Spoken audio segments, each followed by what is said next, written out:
Welcome back to the podcast, Julie Harris. Yes, thank you very much. It's going to be a great podcast today. You know, I had an interesting discussion with somebody the other day about why there's not a big, huge drop in the number of agents in real estate. Everyone was anticipating there was going to be sort of a real estate agent apocalypse. I've heard different people saying different things.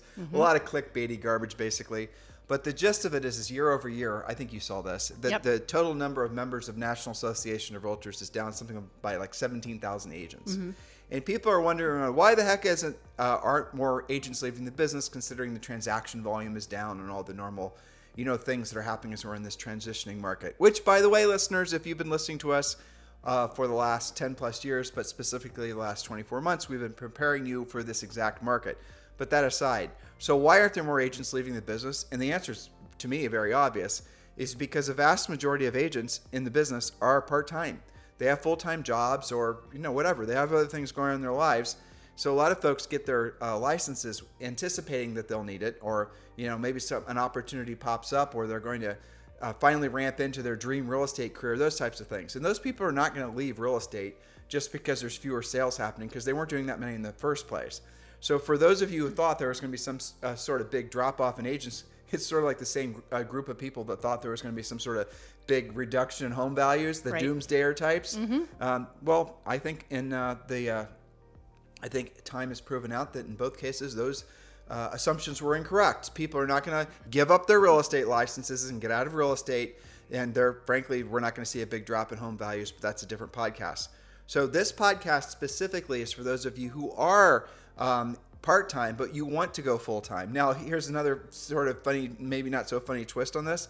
A lot of you are quote-unquote full-time, but you don't realize you're actually working as if you were part-time.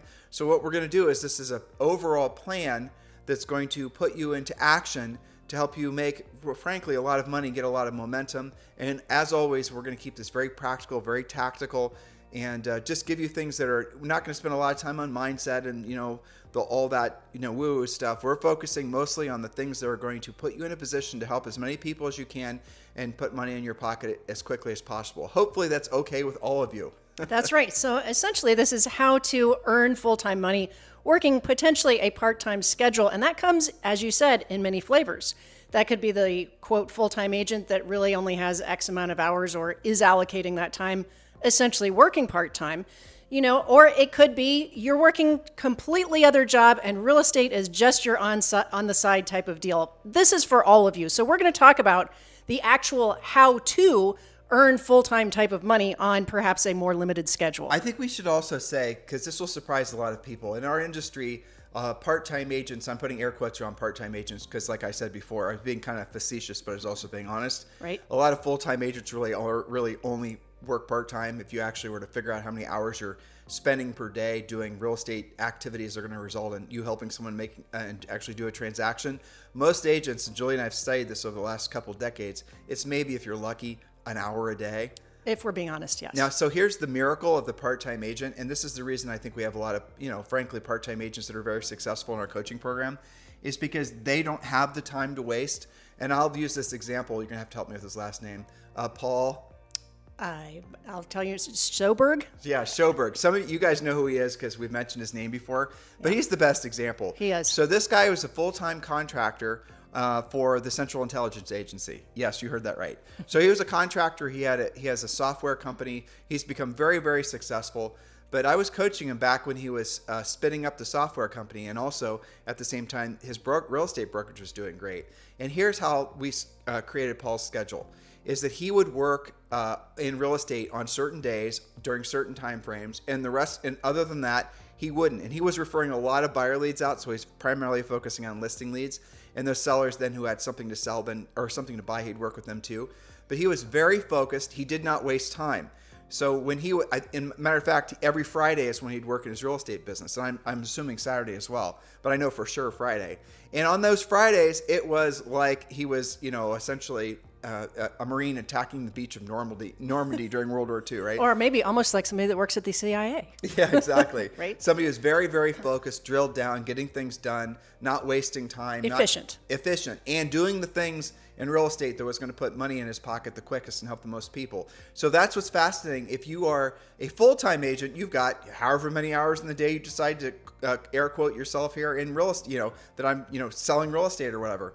I'm going to work on my brand. I'm going to work on my marketing. I'm going to work on my funnels. I'm going to work on this. I'm going to work on that. Well, a lot of working on and not a lot of actually getting things done is the unfortunate problem that most people suffer from, not just real estate people, but a lot of part-time people, because they don't have that time to waste, because they're balancing their full-time jobs, they're balancing their full-time families, right? Sure. They're balancing the real estate career. A lot of them are going to be way more efficient. So it's kind of an interesting twist on the, I think, industry belief that part-time agents are somehow less than full-time agents. Our personal experience is part-time agents that are professional and actually being focused are more efficient and thus will oftentimes make more money than full-time agents. I 1000% agree from our coaching experience over the years and lots of specific examples like Paul. I think it's called Pareto's Law that says that the task will grow to the time allotted. There you go. So if you're somebody and say you've got 5 leads to follow up on, the quote full-time agent, I've seen him take a week to call 5 leads back versus somebody like Paul who has 2 hours Friday afternoon and he's going to set an appointment and that's it. He will get it done faster and more efficiently, potentially, not, than everybody, but than most, many agents that take longer than they should for those types of tasks. So let's get down to it. So if you're a full-time agent who's now realizing you maybe are working with part-time efficiency, or if you're a part-time agent, you want to work and get full-time benefit, here are the points that we wrote down for you today. We're going to go through these points relatively quick, and we're going to give you guys direction on how to implement every one. So point number 1, Julie. Point number 1, get the real estate treasure map, and here's the important part, actually follow it. This is your personalized fill-in-the-blank business and life plan.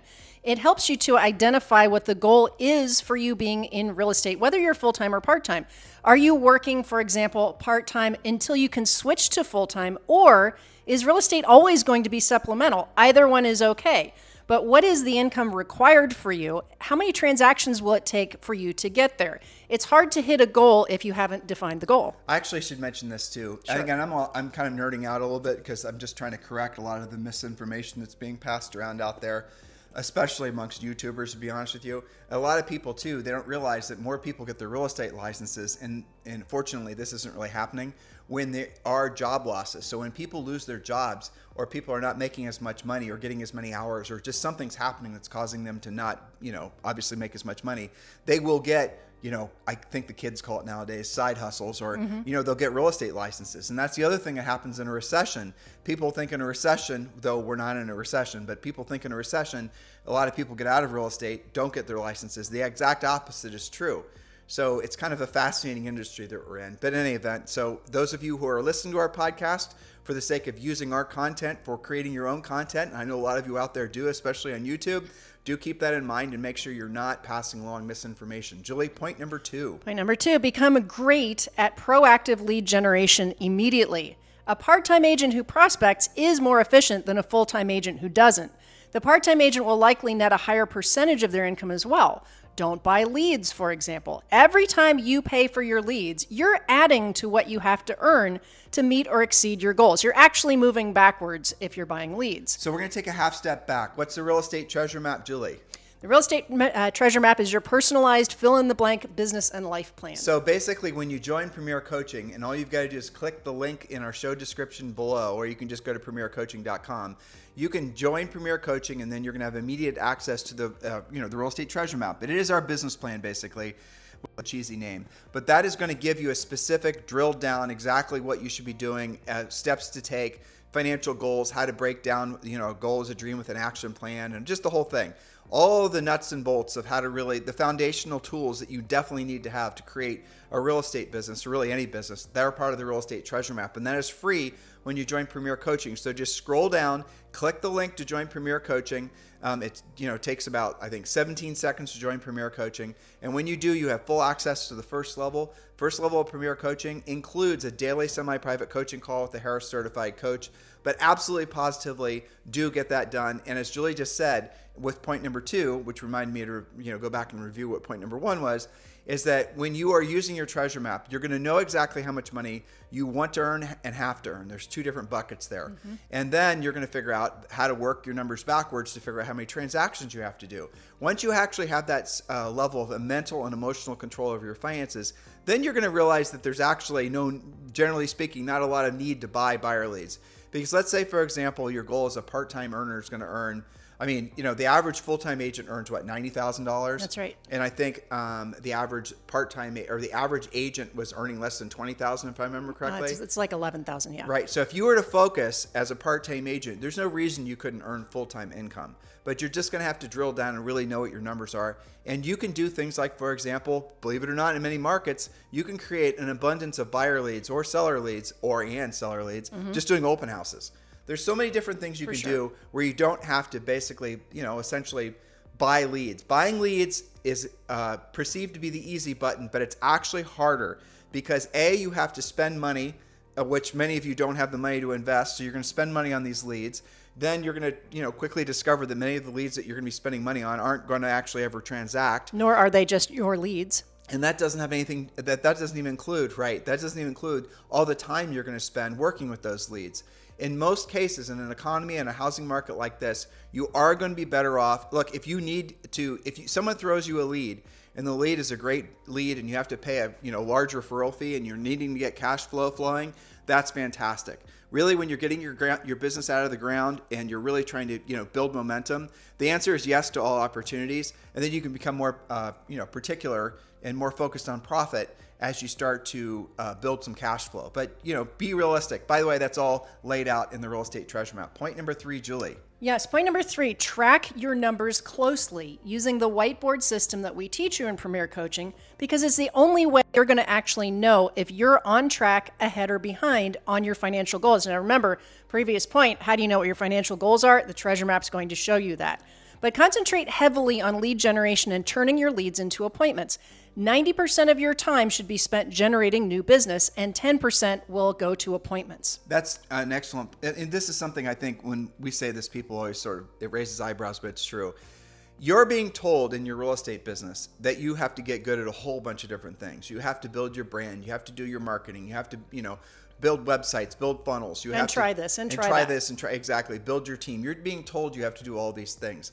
Well, I want you to actually use your brain, and I want you to actually ask yourself, if you have a limited amount of time, which all of us have, whether you're full or part-time, what is going to put you in a position to help the most people make the most money the quickest? Is it going to be doing things on, hoping and praying that one day those things will result in you making money, maybe possibly? Or are you going to do the things that are going to put you in a position to help people make the most money the quickest? And that is a choice you have to make. So if you right now are part-time or even full-time and you're spending a lot of time doing things that might someday, hopefully, you hope and pray in the future, create a transaction, or you today can do things that are going to make money that will get you paid in 60 days or less, you have to choose which one you're going to do. Now, the 60 days or less thing is probably going to require more immediate action. It's going to require more skill, but it's also going to result in you building momentum faster. I'm going to guess, ultimately, that's what you want. You want money now versus maybe money down the road, if ever, hopefully, maybe someday. Well, and we're not talking about cold calling. We're not talking about, over the phone prospecting necessarily. There's a lot of different things you can do to generate those immediate leads that frankly you don't have to speculate on whether something will work or not. And I remember when Julie and I sold real estate, we did both, right? And we coach you guys to do the same thing. We did proactive lead generation. We did passive lead generation. But always, every year, when we hit like 100, then 200 homes per year, and we'd always go and figure out exactly, we kept track along the way of where all of our leads came from. Originally, we didn't really start doing this in earnest until our 3rd year in the business. And I was shocked how many of those transactions were really coming directly from proactive lead generation, but also from referrals from past clients, from the people we proactively lead generated to, and how few of the transactions were actually coming from marketing. That's true. Anything speculative. And, when we talk about proactive lead generation, I think you make a good point that a lot of our listeners immediately go to, oh, you must be talking about cold calling. Not necessarily. For some of you, that may be your thing. We don't even advocate cold calling. We get you guys shouldn't be cold calling. That's an enormous waste of time. That's just stupid. Circle prospecting, just listed, just sold. Don't waste your stuff. time. You might as well call the phone book or random people. Right, and that's just it's so bizarre that cold calling, someone will try to put, for example, calling your centers of influence and past client into the cold calling bucket. No, they're not the same. No. Someone will try to even, those types of leads are completely different than, as Julie just said, a bunch of randos on a list of paper. Don't waste your time doing, any kind of calling to people that don't already have their hands in their air and have a high probability of wanting to transact. That's just a silly waste of time. No, we're not talking about that. And I know why non-coaches, trainers, office managers, whoever, sometimes ask you to do that. I'll tell you exactly why it is from a coaching perspective, because agents will ask us that, right? Okay, it is number one, to get you on the phone and break the ice. Okay, we can do that. You can also do that calling something warmer than that, but it's also because it's conflict free. You're just basically a public service announcement. The house was listed in your neighborhood, and there is a 1 in probably 150 approximately chance that you're going to bang your head on a lead. That doesn't even mean that they are motivated, qualified, or really that interested. So the ratios, nobody talks to you guys about ratios because many of the people telling you to do this cold calling circle prospecting business either have never done it themselves, don't know what else to get you to do, but it doesn't mean that it's effective. It's not effective. All it does is get you on the phone conflict-free and while away your time. Well, and also, since you've touched on something, a lot of brokers will have new agents do exactly what you just said, because, hello, this is Bob with, XYZ Real Estate, and I don't know if you realize this, but there's a new listing on your street, that type of thing.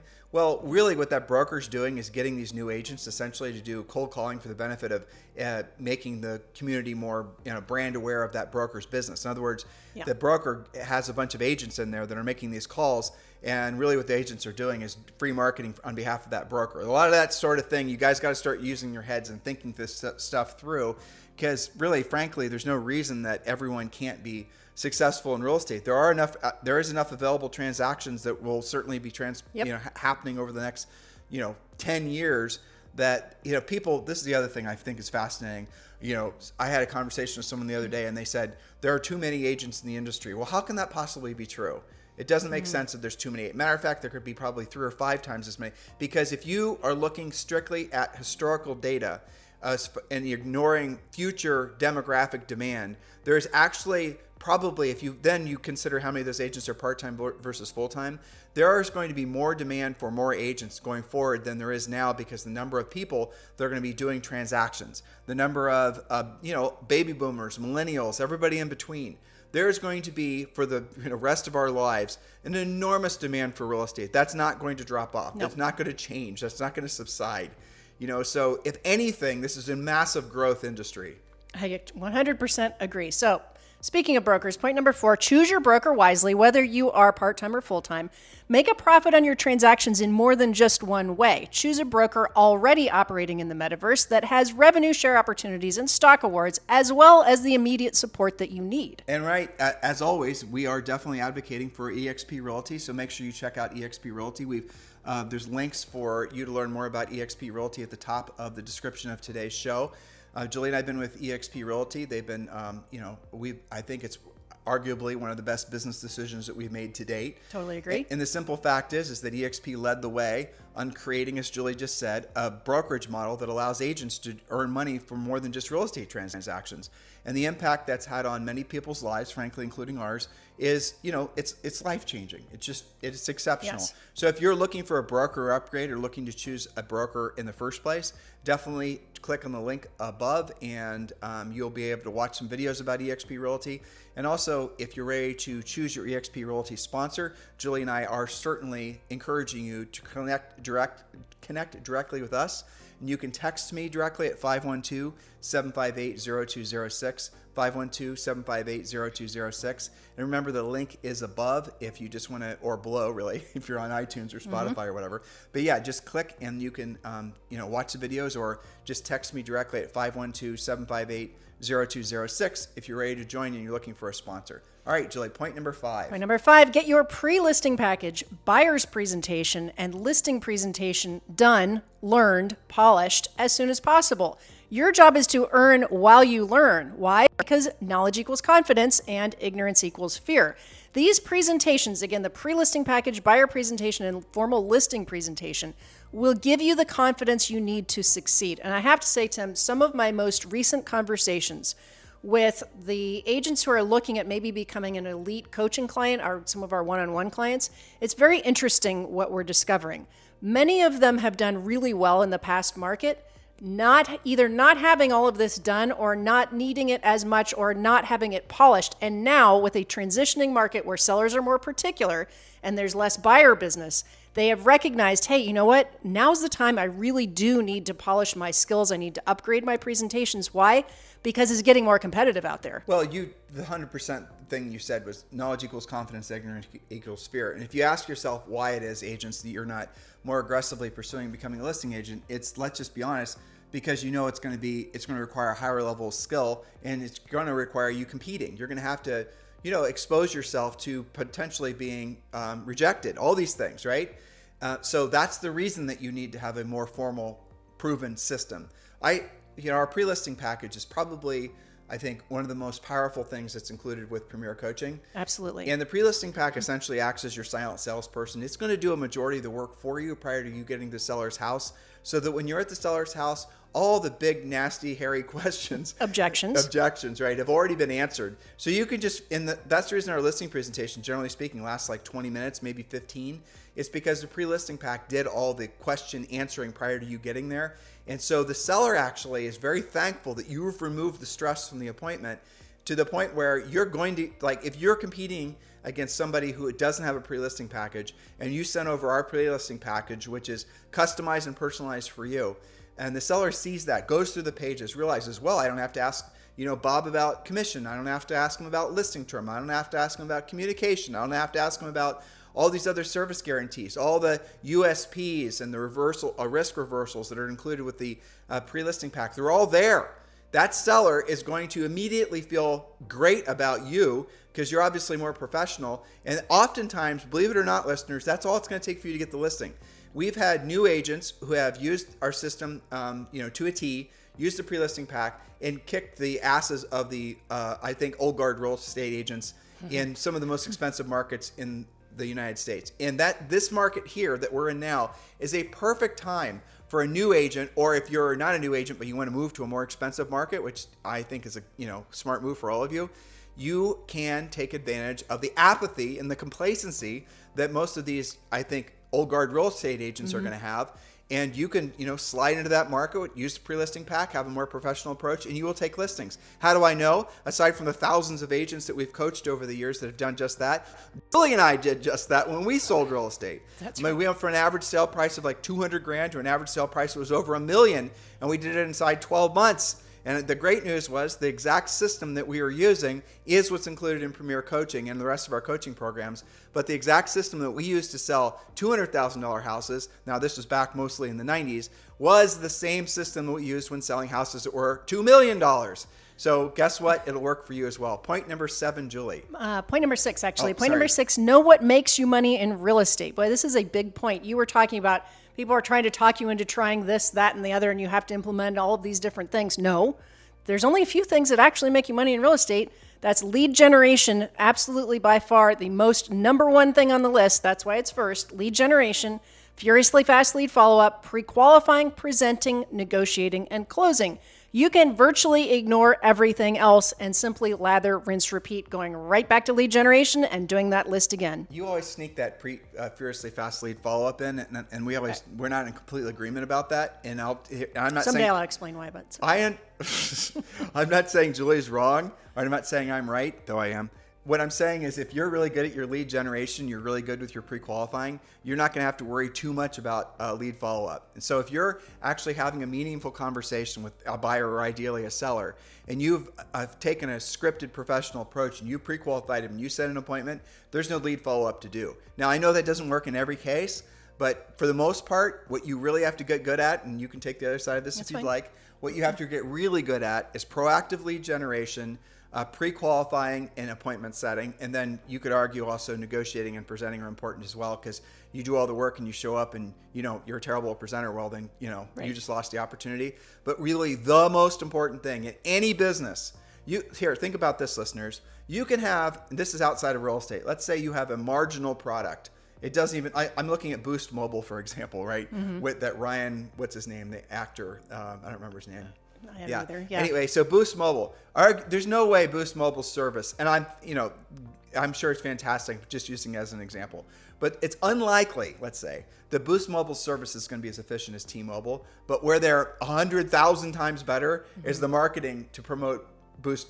Sure. Yeah, because people are liking the commercials and they're funny and it's engaging and the product is supposedly the same and all the rest of it. Moral of the story is you can have an okay product but great marketing and great lead generation and you're going to do really well. But if you have a fantastic product but you're really crappy at sales and lead generation, you're going to fail. It doesn't matter. Now the hot setup obviously is to have a really great product and really great marketing, and then you have something like Apple, which is worth several $1 trillion now. You guys get the point?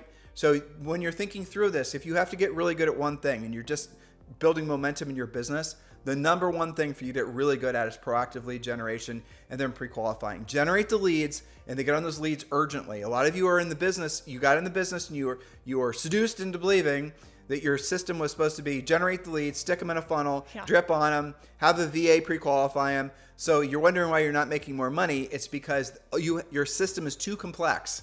So your move should be, if you're wanting to build revenue fast, start calling people back yourself. Or, answer the phone in the first place. Now I'm actually validating Julie's thing. Call them back right away, furiously fast lead follow-up, right? Okay, Now I see your point. Yes, because not everybody will be a direct connection. I answered the phone, or I'm face-to-face, or I'm having coffee, whatever. So when I say furiously fast lead follow-up, you hit the nail on the head that, this just drives me crazy. Sometimes we'll have an email or a text from an agent that'll say, I need help with more lead generation.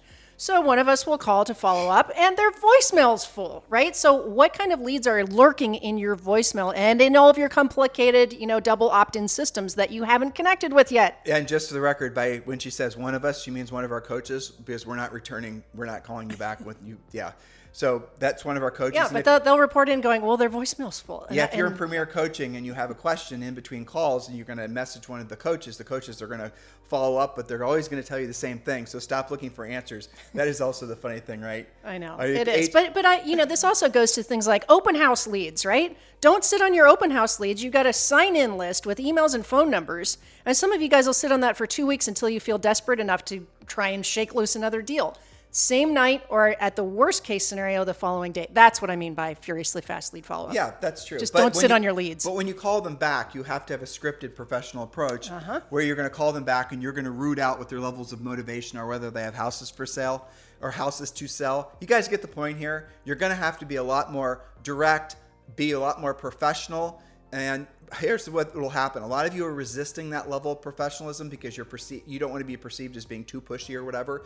How are you being perceived now, right? How do you see yourself now as an untransacting agent? You're not perceived at all. You're not even on the radar. So why don't you overcorrect towards the professional side, and then you can edit it back so that it's more in alignment with your personality, opposed to basically not even trying in the first place. Hopefully that makes sense to all of you. Yes. Point number 7. Okay, both points number 7 and 8 go to the subconscious thing that some of you guys, especially part-timers, are thinking, what if I get really busy?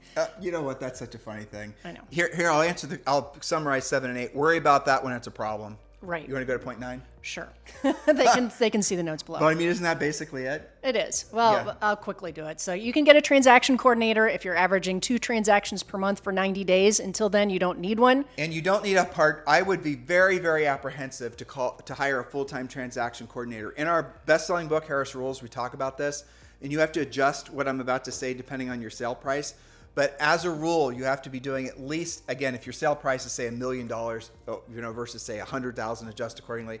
But we want you to do at least 3 transactions, or is it 5? What did you put in Harris Rules? Was it 5? To get a TC, I said 2 per month for 90 days straight, so you have consistency. So there you go. So you have to have done, prior to hiring a transaction coordinator, 2 deals per month for at least 90 days in a row.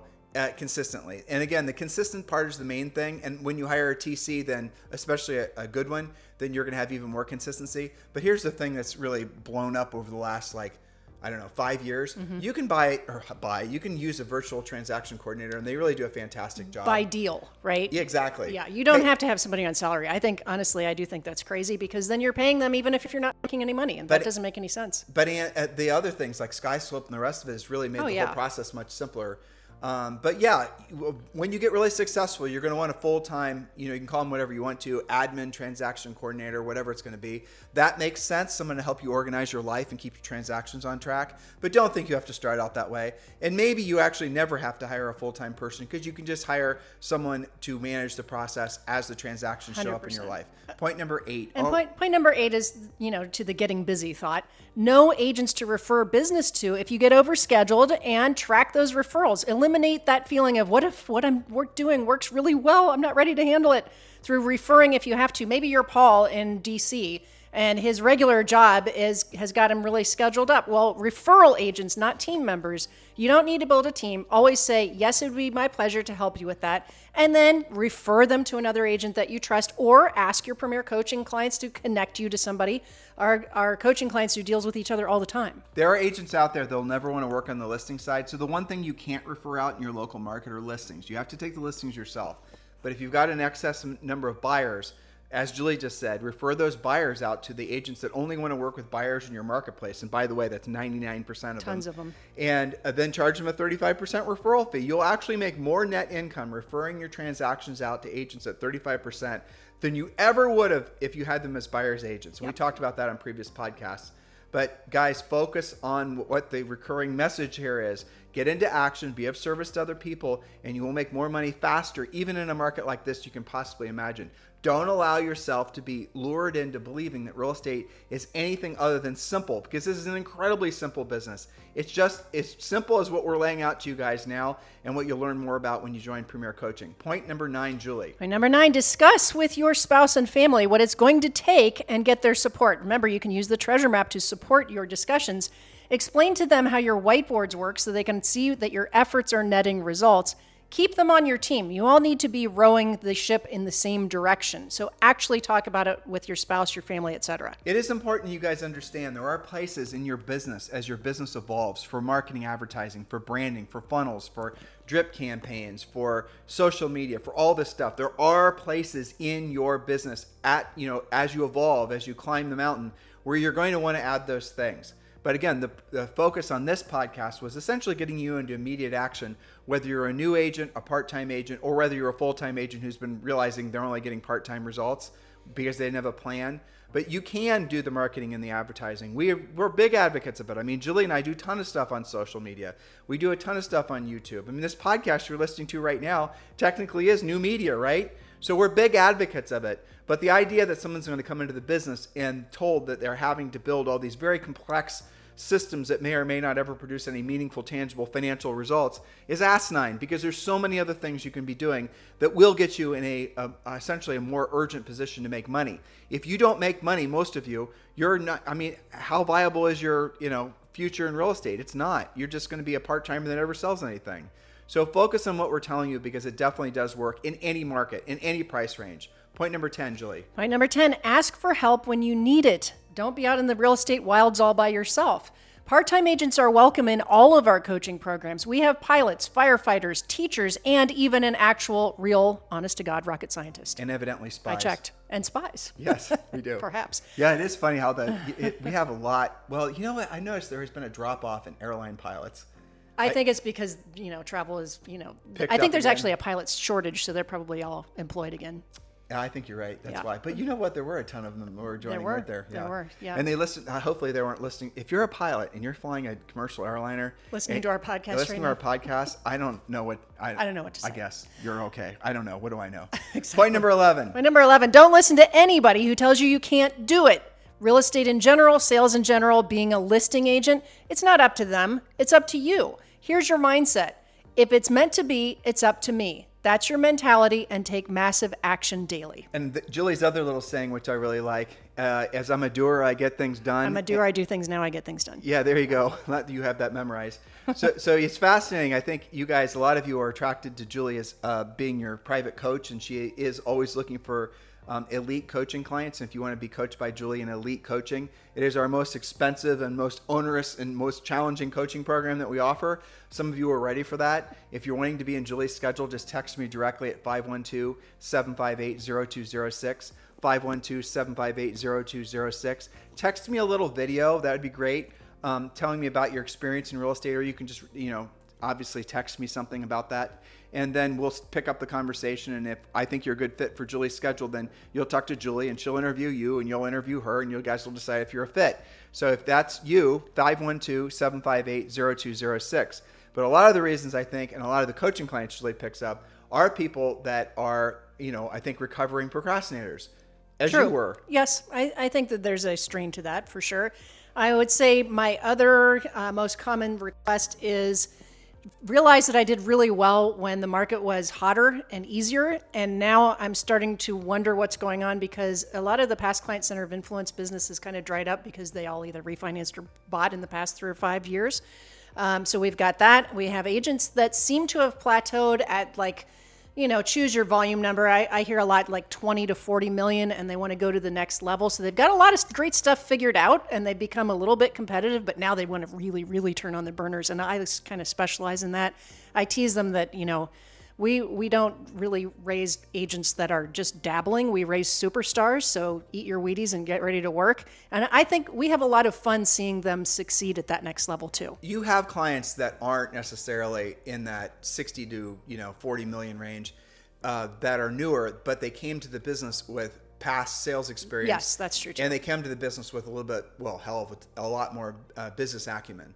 Yes, they're motivated. They have a sales background. They understand a lot of the things that we teach you on the podcast. Remember, a podcast is not coaching, it's training. We're just exposing you to the things that we do in coaching. I'll tell you the best ones that when I'm getting some of these texts and videos. Sure. If I hear somebody, if they're let's say they're a newish agent, but they have a good sale price, but they used to be a professional athlete. Oh yeah, I love them. If they have if they have any kind of experience where they were coached prior in a competitive environment, those are always the best clients. Yeah, because they see that there is a relationship between effort and results, and that practice matters. I was working on a podcast, why do they call it your real estate practice? Because you're supposed to be practicing. You're supposed to be getting better. Remember I told you that thing about they studied figure skaters, and the best ones were practicing the things that they weren't good at more than, just repetitively doing. They're practicing the things they were good at. Well, so to get to the next level, you have to actively practice the things that cause you to get to the next level, the harder jumps, the things that are difficult for you. But what she's saying, listen to what she's saying. It's a nuanced approach, and this definitely is how it works. When you're working with someone at this level as a private coach, Julie's not going to, frankly, spend a lot of time trying to get you to do something that you're not already good at. She's going to find out what you're good at, and she's going to make you the best ever at it. And all the other things you're either going to stop trying to do or you're going to delegate. Because when you're operating at the highest level, when you look at anybody who's operating at the highest level, really, they're generally speaking, they're not polymaths. They're not good at a bunch of different things. No. They're really good at maybe, if they're lucky, 3 things. So the self-discovery, what those 3 things are, and the acceptance that once you become the world's best at those 3 things, that's when you can start handing the market its ass. That's really what high-level coaching is all about. Yeah, it's exciting. Yeah, I mean, it is exciting. That's it's fun. 100%. So listen, guys, your homework for today's podcast is take action on this information. And also, tens of thousands of you listen to us every single day between YouTube and all the different socials that we share, and of course the podcast on iTunes, Spotify, etc. Please give us a 5-star review on iTunes. It means the world to us. And include a comment. Why it is that you love this podcast. How are we helping you in your career? And then, that's a huge return of favor to us, because then it tells all those fancy algorithms that the podcast is something they should be sharing with other people, and that helps us to get the word out. So please do that. So your homework is to take action on the things we talked about, and please do give us a 5-star review. Thanks, and have a fantastic day.